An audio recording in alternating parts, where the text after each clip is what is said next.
Tak mozgy vám pracujú už v takýchto skorých ranných hodinách, to je výborné.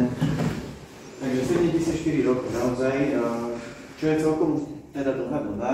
A za ten čas sa naozaj toho stihlo veľa v tom divadle aj zmeniť, povedzme.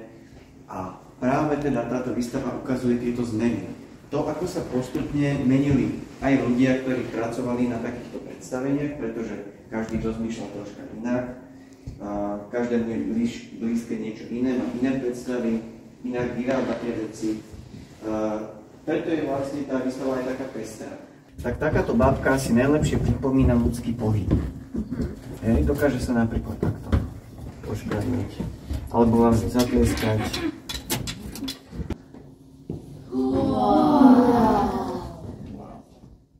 No, z nejakého dôvodu na to teraz začalo blikať, vidíte, no asi to reaguje možno na viac, a vezmú to do tej tvorivej dielne, aby sme to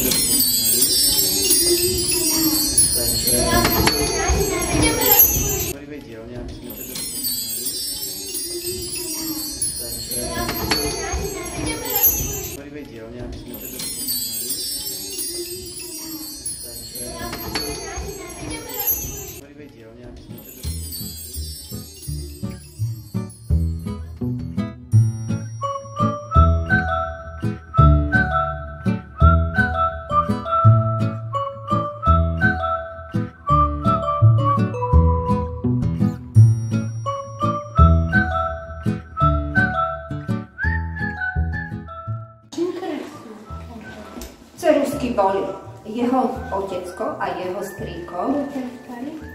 Čože? Moji ceruzkári. Boli ceruzkári, áno.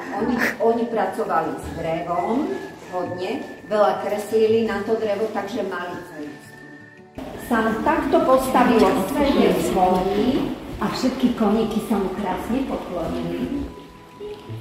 Takže tak ho mali radi, pretože naozaj Vincent Hložník mal 3 základné vlastnosti, ktoré ho sprevádzali celým životom a ktoré aj tou tvorbou vytvárali. Teda, už som hovorila o vlastnosti. Pracovitosť. Kto je z vás pracovitý?